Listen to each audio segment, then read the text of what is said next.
जब ये बात एक प्रदेश का मुखिया करता है तो दर्द भी होता है, दुख भी होता है, शर्म भी आती है कि बोलते क्या है और करते क्या है। आप देखो कि विधानसभा में मैंने उनसे पूछा कि साहब प्रदेश में कर्जा कितना है, तो उन्होंने कहा 3,25,000 करोड़ रुपया लिखित में, उत्तर में, जबकि 4.25 लाख करोड़ रुपया प्रदेश पे आज कर्जा है। मैंने पूछा ये कर्जा आप लेते हो तो करते क्या हो, तो उन्होंने सवाल के उत्तर में कहा कि हम कर्जा लेते हैं तो 9 करोड़ रुपए का भारतीय जनता पार्टी के ऑफिस में भारतीय जनता पार्टी के कार्यकर्ताओं को 5 साल में खाना खिलाते। उन्होंने लिखित में कहा हम हवाई जहाज खरीदते हैं जिसका बीमा नहीं करवाते हैं और वो हवाई जहाज पेश हो जाता है तो करोड़ों रुपए उस कर्जे के चले जाते हैं। उन्होंने लिखित में कहा फिर से एक नया हवाई जहाज खरीदते हैं, हेलीकॉप्टर खरीदते हैं। उन्होंने लिखित में, मेरे उत्तरों में है, जो बोल रहा हूं वचन के साथ बोल रहा हूं, शिवराज जी के साथ झूठ नहीं बोल रहा हूं।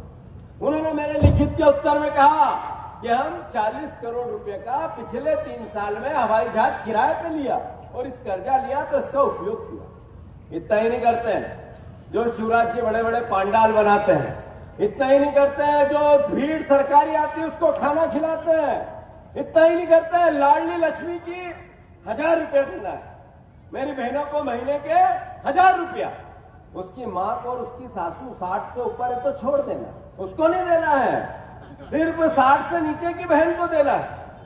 लाडली लक्ष्मी के बड़ा बड़ा आयोजन करना है, एक आयोजन में 1 करोड़ रुपया खर्च करना है और 1000 रुपया देना है।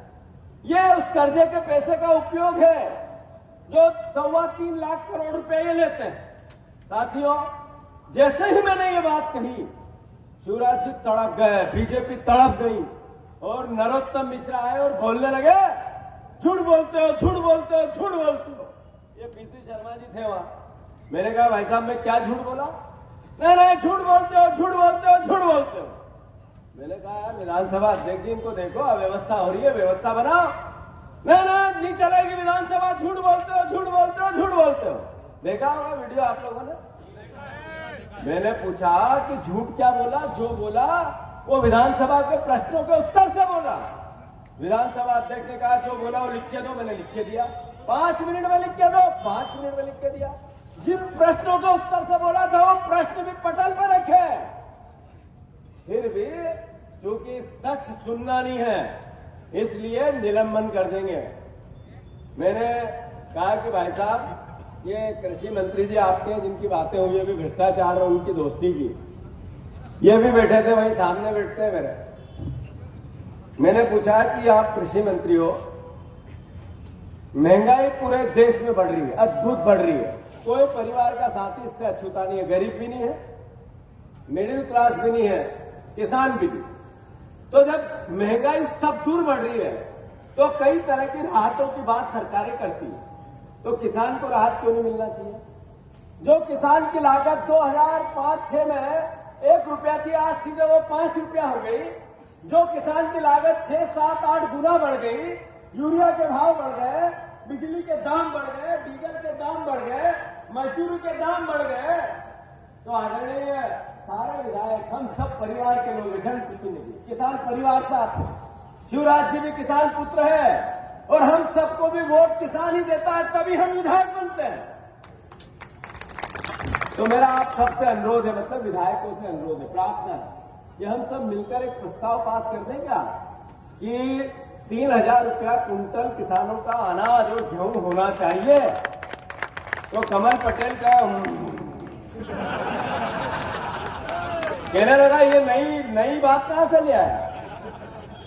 भाई साहब मैंने फिर प्रार्थना की और बिल्कुल सच्चे मन से कह रहा हूं, ये कांग्रेस बीजेपी का भाव नहीं, ये भाव है कि मैंने कहा ये राजनीतिक बात नहीं हो सकती है।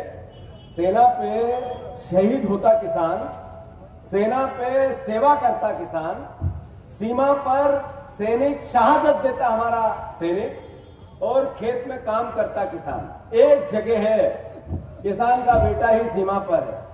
जो अन्न उगाता है किसान वही वो सैनिक खाता है, हम खाते हैं, बाजार खाता है। मोदी जी ने भी 80 करोड़ लोगों को मुफ्त का अनाज बांट दिया। इन किसानों के दम पे बांट दिया। मोदी जी ने तमंगा लिया, आपके दम पे लिया।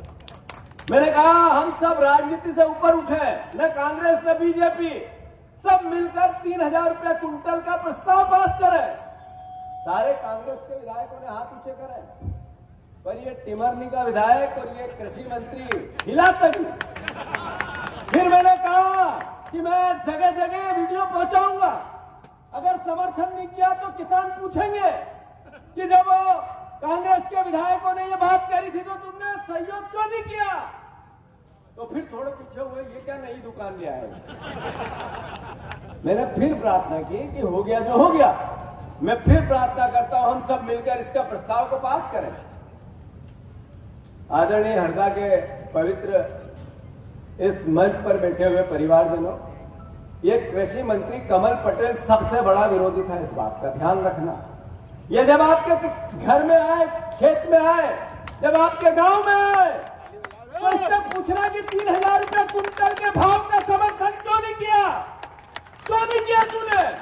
तू कृषि मंत्री था, तेरा पहला दायित्व था, पहला दायित्व कृषि मंत्री का होता है कि किसानों के हित और अधिकारों की रक्षा करे।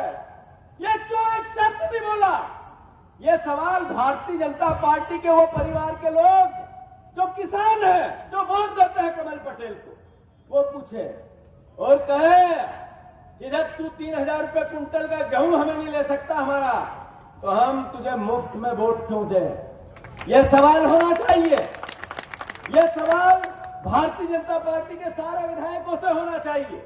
यह सवाल हर जनप्रतिनिधि से होना चाहिए कि तू बता, पहले किसानों के 3,000 रुपये कुंटल गेहूं में समर्थन करेगा या नहीं करेगा। करेगा तो ठीक, नहीं तो तू तेरे हम हमारे। ये बात, ये भावना पार्टी से ऊपर की है। ये हम सबको ध्यान रखनी है साथियों।